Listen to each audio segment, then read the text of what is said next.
Hey, what's up, everybody? It's your girl JoJo, and I am here with the review for Love and Marriage Huntsville Season 2, Episode 11. I hope you guys are doing good today. I am doing well. This is my first day back from a 10-day quarantine. I just went outside for the first time yesterday, so I'm feeling pretty good. I'm talking really fast because you guys know I don't really get this room to myself for that long, so I'm trying to get it out. So just to let you guys know what's going on, I know this episode came on last week, but I'm going to review this one now, watch the new one tonight, and then try to get that uploaded by Sunday afternoon. But there's been a lot going on here. People been showing out. People been showing out. So not only were we placed on the 10-day quarantine because we were exposed, but we also are on some very tight restrictions and in some trouble. Not by my doing, but you know, you get punished as a group. So we're in uniform 24/7, and I am not able to wear like my normal clothes to do my videos, and I don't want to be on here talking about Love and Marriage Huntsville with my uniform on, even though I'm already in the room, so I'm already doing the most, but I don't want to have my uniform on too. So you might be getting some voiceover videos because again, you know, I don't really get this area to myself that often. So let's talk about what happened on the show. Thank you for giving me that time to give you the PSA.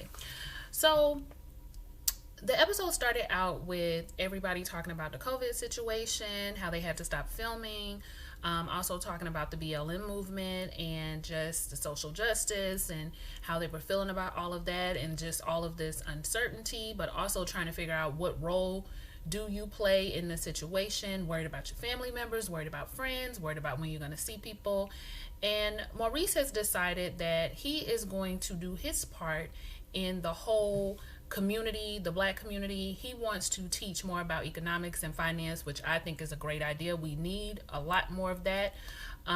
So he is with the group. And as soon as I saw them sitting outside, I was just like, oh my gosh.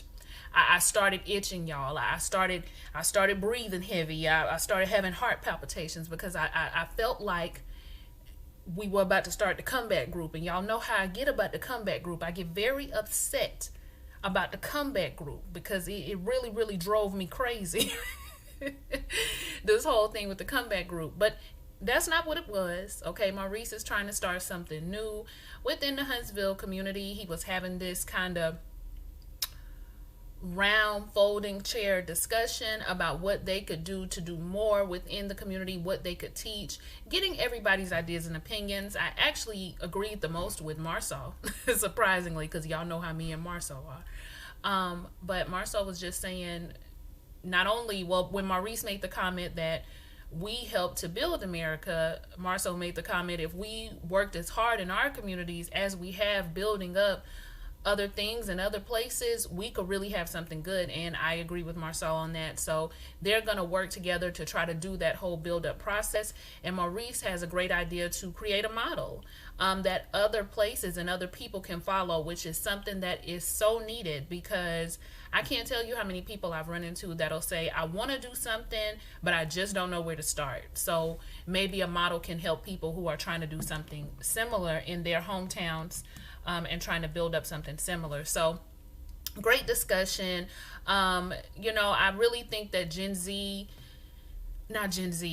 X and millennials, even though we tend to learn stuff a little bit later in life, I think we are going to be the ones to kind of help to navigate Gen Z and the generation after them so that they won't have to struggle to learn the things that we had to learn about at a later time when it comes to money, when it comes to finances, when it comes to credit, when it comes to the economy, even politics even. So they're going to be able to learn in a lot better way. And this is not to discredit any of the generations before me, because, honey, I learned a lot from my baby boomer and my great grandmother. I don't know what her generation is, but they definitely instilled a lot into me. So definitely not to discredit them, but now, you know, moving into new times, you got to teach stuff a different way. And so we're teaching more about ownership, and I think that's great. So let's move on. The comeback group did come up a little bit, and I did get a little bit of a hive kind of starting right here, but it was over quickly because this is going to be a new thing. This is a new thing, you guys. Let's not talk about the comeback group. All right. Alrighty, so then let's move on. Marcel and Tisha. So Tisha's back at home doing the whole family thing now because the kids are out of school physically, and she is also in school. So she's doing the mommy thing, the wife thing, trying to get the kids to work together. Let's work as a family. Let's help each other out. And Marcel, meanwhile, is making jokes to her saying, well, you can handle it all. You're a boss, right? And we all know where that comes from, that whole situation with Tisha wanting to, come out of her shell. And I guess Marcel's still feeling some type of way. But I like that Tisha now is able to give it right back to Marcel. They actually are kind of joking back and forth with each other about him getting an assistant and her getting a nanny. And I was like, okay, she's keeping up a little better. And I'm glad, because I used to hate when she didn't have a comeback.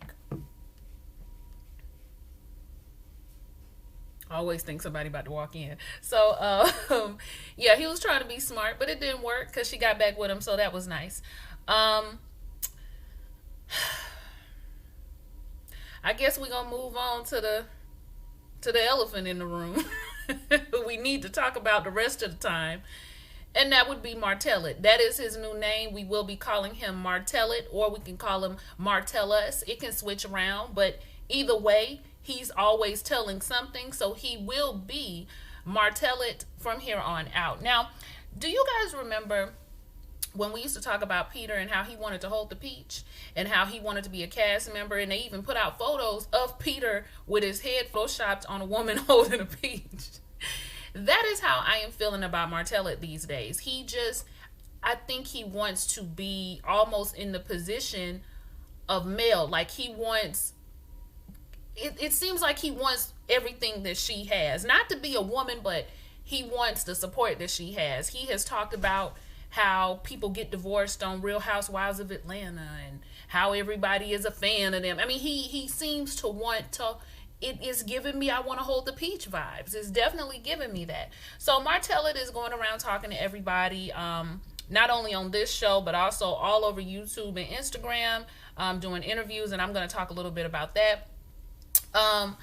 But him and Melody are in a tight spot, okay? They're arguing a lot. They can't seem to get along. They can't seem to have a civil conversation about the kids. This episode actually made me uncomfortable at the end. It was very cringy, the argument that they had, but this has been going on with them. Mel has finally decided that absolutely she's she got to let it go. She got to call it quits. We see her talking to her brother. Her brother is very supportive of her. She's in Atlanta, kind of taking a breather because Martell has made it clear, Martellit has made it clear that he won't be leaving the home. So she left the home and she's trying to get her wits about her over in Atlanta, but she does have to go back because it's about to be her time to have the children. They have some type of arrangement worked out. And so her brother is just like, well, if you want me to come over there and have him move the stuff will get moved. If that's what you want to do. And doesn't seem like Mel's quite ready to go that route yet, but she is thankful to have the support of her brother and come to the realization that this relationship is done. It's over. And she is, she has filed for her divorce. I know a lot of people have a lot of comments on this. Of course, we always know within a marriage, it's never as one-sided as it may seem, so I'm not trying to say that.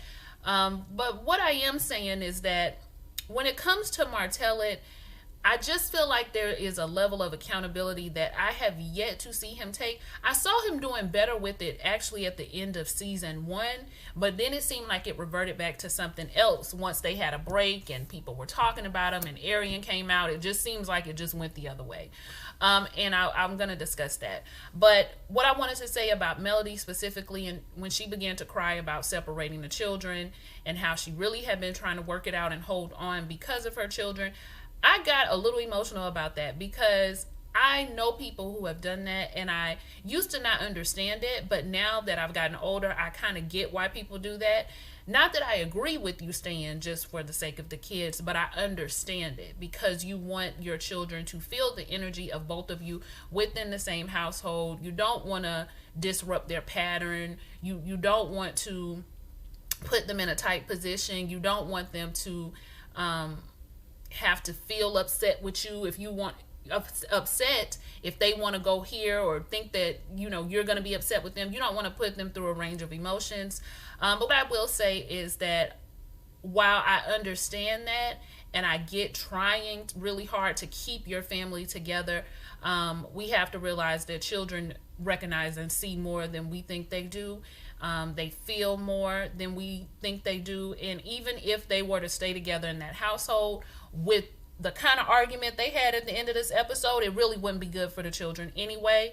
On top of that, I think children are more resilient even than we give them credit for. Honey, I done seen, you know how they bounce back. They'll be crying one minute, next minute they on their way. So will it take some getting used to? Yes. Will it probably be hard at first? Yes. But I have seen kids adapt to circumstances where I'm just like, that would have took me like 10 days to get used to. And they can sometimes roll with it better than we think. But just always you got to check in and just try to make it work the best you can. I feel bad for them, you guys. I pray that I'm never in a position to have to do anything like this. I really do. Feel bad for those children, right? and I do always, but despite how we might feel about Melody or Martellite, I do feel for them in their co-parenting situation. Okay, so Martellite he has the kids right now, and he's at home. He got one on the hip. He trying to cook. He trying to settle them down. He busy, right? And he lets us know he's not used to having to do it all, the cooking and getting them dressed and getting them cleaned up and make sure they have everything they need. This whole thing is kind of new for him, not really having his assistants by, which would have been his wife, but that's, yeah. So Martellite is trying to get everybody settled. His mom comes over. His mama got a new do. Okay, she got that part down the middle. I like that. And we know how we feel about Martellite's mama, but Martellite's mama was a little bit different this time. So she sits down with Martellite, and he tells her that the divorce will indeed be happening, that will be going down. She's very upset about that because she was like, this is my family. This is my family. And now you done messed it up, basically. And Martellite is just like, me? How you know I was the one who started it? She said, I know you started it because I know you. I said, well, you can't really argue with mama now. She said she know you. She made you. So, apparently she knows how you roll, Martellite, and she was just like, no, I know it was you. So Martella's just like, wow, like not even my mom is on my side. And let me tell you, when it comes to mothers and sons, once your mama ain't on your side no more and you the son, yeah, you really done messed up, because y'all know mamas will ride with their sons to the death of them. Some mamas, not all. But yeah, Martellite is just like, oh, my mama not even trying to have my back on this. So he complaining about how he might have to get a nanny. He might have to get some help around there. She was like, you had help. You messed up your help. And he just kind of sitting there because he really is surprised that his mama don't have his back like that. But he does understand that she looks at Mel like a daughter. I told y'all, she said, this is my family. And then she also proceeds to tell him, I know you did it. I know you started it. You had something good, and you was out there messing around. You're just like your daddy. I said, Martellite, mama, go and tell it. Go and tell it. Go and let her know. So Martellite, wasn't really feeling that. But that whole scene was funny because I'm used to his mama kind of rolling a different way. But yeah, that part was interesting. It was also interesting to hear him talk about needing a nanny and needing all of this help, because I tell folks all the time when it comes to co-parenting, I don't know why people say it's 50-50. It's not really 50-50. It's 100-100, because when the children are with me, I can't just jump and run and call you and expect you to be here. You don't live here. You're not in the house with us. So when you're not around, I got to put in your 50%. And my 50%. So that's going to add up to 100. I don't care how good your co-parenting relationship is. You can't be there at every turn because y'all aren't in the same house together. Vice versa. When I'm not around and it's something that needs to be done, you can't call me to come over there and cook meals. You can't do it. You got to either find somebody else to do it, which is going to be work on your part, because that's going to be a 50% you got to fill in, or you got to do it. So it's 100-100 if you ask me. It ain't really no 50-50, because you always going to have to fill in some other part. Okay? But that's just my 2 cents. Anyway, we move on. And Martellite goes on a world tour of protecting himself and trying to see, I don't know if he needs people to help testify or what, but he's going around to the whole cast and making sure that everybody understand that he wasn't the only one messing up. It was Mel too. So he starts with Destiny. I think he started with Destiny. Now, what's the verdict on Destiny, you guys? Did we figure out if we liked her or not? Because I know when I left, the season was still on, and I didn't really care for Destiny when I left, but I was effing with Destiny on this episode. So do we like her? Because y'all let me know. I didn't get to watch the finish the rest of the last season. So y'all let me know. Let me know. But I liked her on this episode. So Destiny done had her baby. I was happy for her. Because didn't she have a miscarriage? If I'm not. I don't want to put that on there if that's not true. I thought she did. But she's had her baby and they've moved into the new home. Her and LeBerick. And they're happy. And Destiny, of course, she's trying to, get her workout and stuff right. Her and Mel do that later on. But in the meantime, MARTELLIT comes over because he's known Destiny longer. And he wants to remind Destiny that when it comes to this whole divorce, you better remember that we've been friends for 20-some years and you knew me before you knew Mel. So you better be on MARTELLIT's side and not Mel's. And she looking at him like, that ain't going to work for me. I'm not about to be choosing between the two of y'all. And I said, thank you, Destiny. See, this is what y'all do. Y'all get married. Y'all bring the person around. And then when we get cool with the person and y'all not cool with them no more, y'all want us to separate. And like I've told even my friends this. Either I'm not going to mess with them like that at all and be cordial, or I'm going to go all in. But if I go all in and y'all break up, unless they put the hands on you or put the hands on the children, I don't know what you want me to do. I don't know what you want me to do if I go all in. And I actually have issues with that, y'all, that stem from childhood. Because I come from a family of folks who done got divorced, and I done been calling people uncle and auntie, and next thing I know, folks is gone. So I don't even like getting too close sometimes when folks get married. See, they done scarred me, y'all. They done scarred me. Y'all need to cut that out. So Destiny say she not going to choose, and rightfully so. And MARTELLIT is shocked. He's really perplexed that people do not have his back.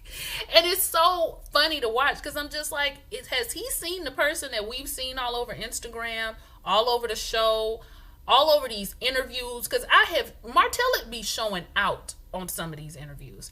And it's interesting that he talks about her having somebody else, which Destiny is still like, and rightfully so, a 5-year relationship. If she just found somebody new, good for her. I saw an interview that he did with Enchanted PR, and not only was he a lot calmer and darn near apologetic, he was saying he couldn't imagine Mel cheating. But he's said she was cheating before and, saying things about her getting rid of babies. And it's like it comes off as two different stories sometimes when I listen to his interviews outside of the show. So Destiny is just like, I'm not doing that. I don't have time. He was like, well, she made me. It was Mel's fault that I went out and did what I did in the first place. And she said, nobody pulled your pants down. Nobody took it out. Nobody told you to do that. And then he was like, well, of course not. No, I mean, yeah, I did that. But I said, child, Destiny, I appreciate you for giving him the real, but he not going to do it. He not going to do it. And see, I really want to take this all back to the parenting. We knew Martellit's mama didn't always hold MARTELLIT accountable just from the first season. Now she's doing better with it, but I think it might be too little too late when it comes to MARTELLIT. He has severe problems with accountability, and we saw it the very first season, and we're still seeing it. And I just want to say, I don't have any children, but I think that is something that we could all do better with when it comes to our children, because I actually have a family member, I ain't gonna say who it was, but he got in some trouble, and we were having a discussion with him about the trouble he got into. He got defensive, and then finally he was like, so what y'all saying is it's my fault. And I was like, am I living in the Twilight Zone? Like, we wasn't there with you. Nobody did anything wrong to you. And he was very shocked that we were suggesting that it was his fault that he got in trouble. But I've noticed that there are some accountability issues across the board with some of these children. So make sure when they get in trouble, explain to them consequences, better choices, and that, yes, you did do this. You did do it. Nobody made you. Because MARTELLIT is giving me the devil made me do it vibes. So he's going around talking to everybody else. He takes it over to first his mama, tried to get her on board. Then he tried it with Destiny. Then he took it on over to the Scotts. All right. So Tisha and Marcel are in there talking about whatever they talking about, and MARTELLIT comes in and he is telling them that, I just feel like y'all said some things about me, and I was just like, that is not how you start the conversation out. Now, granted, you guys, I have feelings about Tisha. I know that she is a fan favorite of a lot of people, and I do not let my feelings about Melody, who is not necessarily my favorite person, get in the way of what I see in Tisha as well as Marcel, but Tisha too. I do feel like Tisha wanted to be a lot like Mel. I do. And even Kimmy admitted the stuff that they laughed about with Mel, they ended up doing later on. They ended up doing those same things that she was doing, the same things that they talked about. I also know that when somebody say, well, I made you, okay, that can also, cause you to get underhanded. So I can see how Tisha went the route that she went. But what bothers me sometimes about Tisha and Marcel is the concern that they give that it seems fraudulent. It almost seems like it's concern, but I'm kind of laughing at y'all, and that doesn't get past me. Now, granted, if they want to laugh because of whatever they've been through with the Holtz, I do understand that if y'all want to get down like that, but don't try to mask it as like innocence. That's my only thing. I don't like that. It comes off as passive aggressive sometimes is what I get from Tisha. So my feelings for Mel does not, it don't make me it don't make me look at Tisha like she's the pillar of innocence either, as she sometimes gets treated like she is. So anyway, okay, I'm off that. They're not buying it with MARTELLIT, just like everybody else. He ends up kind of apologizing, like, I said some things. Well, Mel misled me to think that these things were going on. That was something that she brought up. But I said that. I could say I'm sorry. Are you saying sorry or not? Because it sounds like you're having a hard time getting it out. So I guess he's trying to get cool with them. I don't know if those two are buying it. I would keep my eye on it if I were them. Can't remember if he went to talk to Maurice. I don't think so. But the episode actually does end with him and Mel having an argument that was terrible. It was terrible. It escalated to the point of Mel saying, you got to get out, you got to go, because the agreement was he was going to leave the house and be at the other house that they have with the kids in the future. But MARTELLIT wants to do it where you stay at this house when you got the kids, and I stay at this house when I got the kids, and then in between there, we stay at the other house. I actually didn't think that was a bad idea because everything is at that house, but apparently they've talked about something different, so Mel was pissed. He was, I felt bad for it because he was coming off very calm, and I felt like it was a gaslight situation because you can tell he's had other conversations with her in private, but now on camera, he's giving her something else. And he's just like, what is wrong with you? Mel, what is wrong with you? Why are you acting like this? I said, oh my gosh, Mel, don't fall for it. But she was pissed, y'all. She was pissed. And I'm sure the kids heard it all. So that part was upsetting. We will see what happens on the next episode. I know this went really fast. I'm just trying to get done. Excuse me if it was rambly. Like, comment, and subscribe. And I will see y'all tomorrow for the new episode. Bye.